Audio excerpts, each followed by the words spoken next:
You have to say. Bismillah ar-Rahman ar-Rahim. What is the best form of worship which can bring our hearts closer to Allah?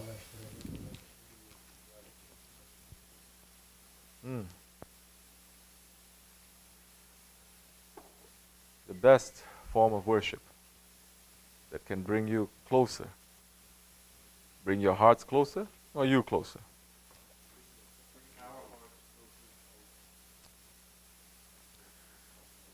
To bring your heart closer to Allah, you have to empty everything out from your heart and to put Allah there.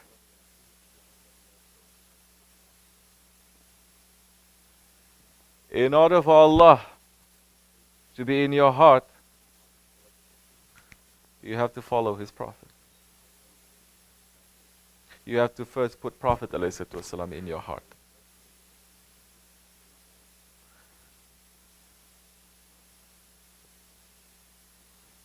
We are not Sahabis.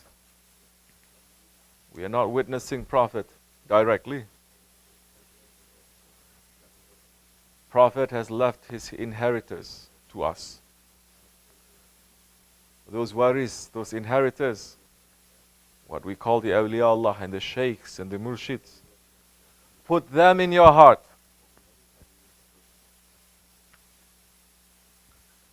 That time you will become beloved to Allah. That time when you put them, because their heart is already with Allah, they are with Allah. Prophet is already with Allah. You are not. You cannot go directly to Allah or to Prophet. But there is a guide that is in front of you. Be with that guide. Serve that guide. Walk in his way. In that time, you will have closeness to Allah. Because Allah subhanahu wa ta'ala has selected that one as his friend. And Allah is saying, if you love whom I love, if you love my friends, I will love you. We are going to be with those whom we love. Dunya and Akhirat. Don't wait until Akhirat to say, only in Akhirat I'm going to be with my Shaykh, with my Prophet. No. Be with your Shaykh, be with your Prophet, be with Allah here on earth. Be with them weekly, not weekly. Be with them daily, not only 5 times a day. Be with them with every breath. Remember them with every breath. How are you going to do that? Those ones who are really searching, that is when they enter into tariqat. Those who are really serious, that is the time they will enter into tariqat and they will take bayat and they will start their training to be close to Allah, to be with Allah, to be always in the zikr of Allah, not just with the tongue, with the hands, with your eyes, with your ears, with your heart. Then you are going to be walking, breathing and living for the sake of Allah. That is our hope. That is our prayer. That is why we are following sheikhs. We are not sheikhs ourselves. We know how far away we are from the standard of a murid. If Shaykh Effendi calls us his murid, we'll be very happy because we are very far away from those real ones. To give you an example of a murid, in the old days, what is a murid? Let me give you one example. You know Zamre, Qadasallah Sir. You know Zamre? He was a murid, he had a sheikh. You know Zamre is one of the greatest tasawwuf poets, Sufi poets. He was a saint, he was an awliya Allah, very high level, but he was a poet and he was a murid.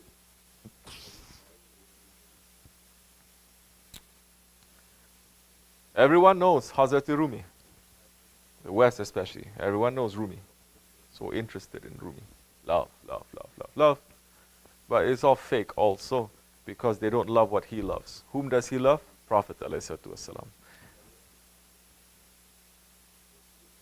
If you really love that one, you're going to love what he loves. And you're going to stay away from what he stays away. Because love is submission. So, Hazrat Rumi is saying about Yunus Emre.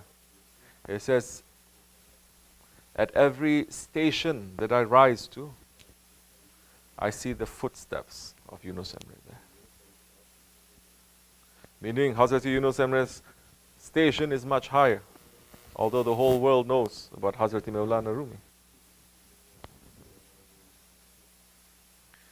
Yunus Emre was a murid.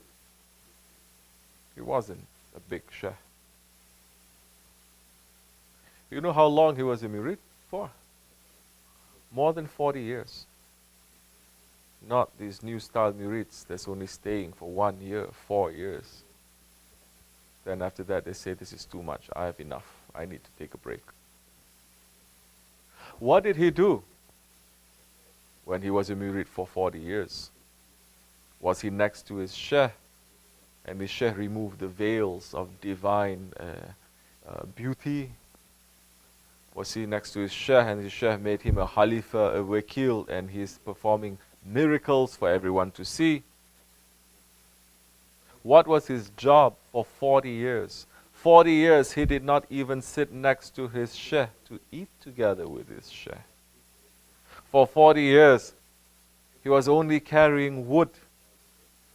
His job was to find wood, to chop it, and to bring it back to the dergah, to go to the kitchen and to eat with the cook in the kitchen, to stay up there the whole day, not even to come to pray, to make a zikr. No. 40 years, not 4 days. How many of us can carry that? How many of us can carry 4 days? And the sheikh says, I'm not even going to look at you, you're just going to go and come back and bring wood. Everyone is going to call police that time. Saying, this one is using me, brainwashing me.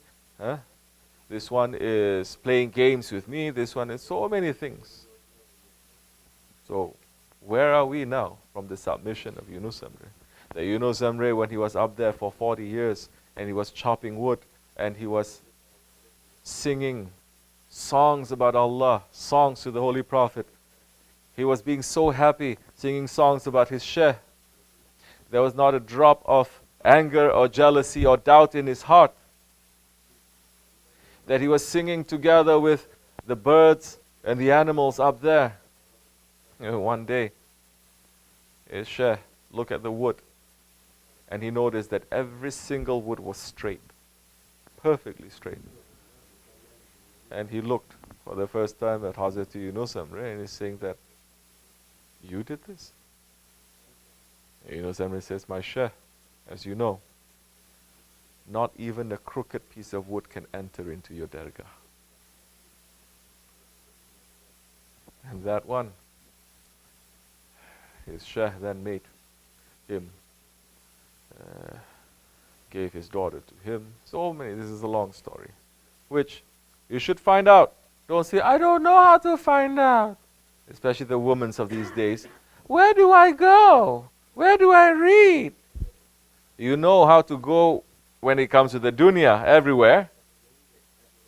You know how to make Google, you know how to do all of that for dunya. No, I don't. If you don't know, then double you are foolish. Because it is in front of you. Do it for the sake of Allah. Find out the stories. These are not stories, these are real. And he wrote so many ilahis, so many poems. And these ilahis and these poems, they are so special.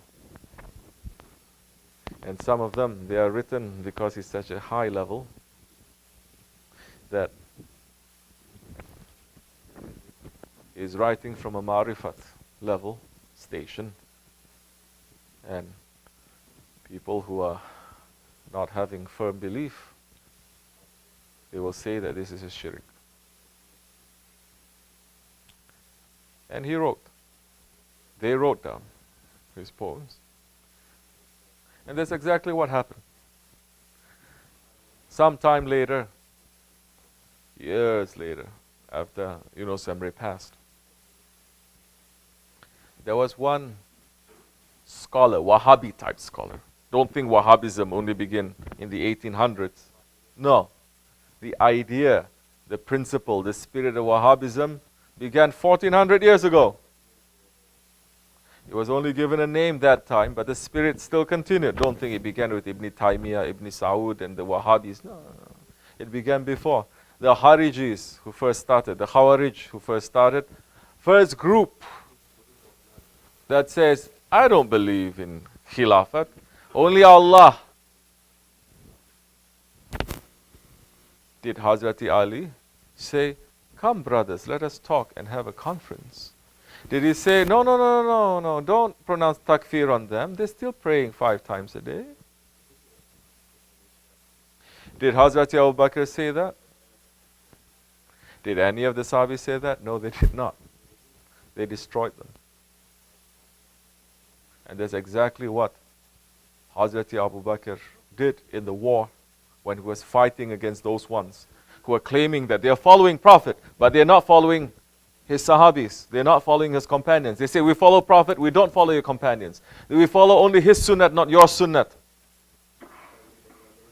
And when he was going to war with them, and he said to his troops, Hazrati Abu Bakr said to the Sahabis and the Tabi'ins, to the Muslims, saying to them, today you are going to fight against those ones who looks exactly like you, who are praying just like you, who are fasting just like you, who are claiming Islam. What is going to set you apart? Those ones, he says, that is against to us. They say Allahu Akbar. We are going to say Ya Muhammad. You understand? So, Wahhabi kind of scholar, Mullah Qasim, his name is? Yes. He was in charge of a library, and inside was written, kept all the books, and he kept the full, complete volume of the poems and the ilahis that Yunus Emre wrote. And one day he was looking at it, and he says, it's kitab, this book, it's full of shirk. Because Yunus Emre, he entered into the marifat level. If you don't have that belief, strong belief, then you're going to jump into conclusions, and you're going to say this and that. So he says, this must be destroyed. So he took all the poems, and he was sitting by the river. He was reading the poems, says, shirk here. He tear the page, he threw it into the ocean. He's reading, another shirk. He tear it, another shirk, he tear it, and he tear it. He kept reading and tearing, until he came to that poem where Yunus Emre is saying, oh, Mullah Qasim, by name he's saying, there will come a time when you will sit and you will judge me and say that my words are shirk. That's the time he stopped and he says, Astaghfirullah, but the pages are already gone. Some flew, some into the water. That's why the Awliya Allah, Shah Effendi is saying, yes, the fishes in the sea, they have the ilahis of Yunus Emre, and they are singing his ilahis every day. So those days will come when all these ilahis will be coming out too, inshallah. So, how to come close to Allah, how to make Allah to be beloved? Love His beloved ones. Serve His beloved ones. Be beloved to His beloved ones. Then Allah will love you. Because Allah is saying, tell them, Ya Muhammad, if they love me, they must love you and what? And obey you. For Allah to love them back This is the criteria. Allah is saying, you want to love me, you have to love those that I love. Love them and obey them, and I will love them. And when Allah loves you, He says, I will be your eyes, your tongue, your ears, your hands, your feet. Not literally. These words is not for people who have no understanding of spirituality. Meaning you act with the will of Allah. Your whole body, your whole mind will act with the will of Allah. So, inshallah Rahman, we are praying to Allah subhanahu wa ta'ala to give us more strength to continue the will of our Shaykh and not to drop it for anything, and to have strength to carry it, dunya and akhirat. Fatiha. Ameen. Assalamu alaikum wa rahmatullahi wa barakatuh. We have a long journey ahead. We have to go for another zikr in New Jersey. Then I will see you soon, inshallah. Assalamu alaikum wa rahmatullahi wa barakatuh.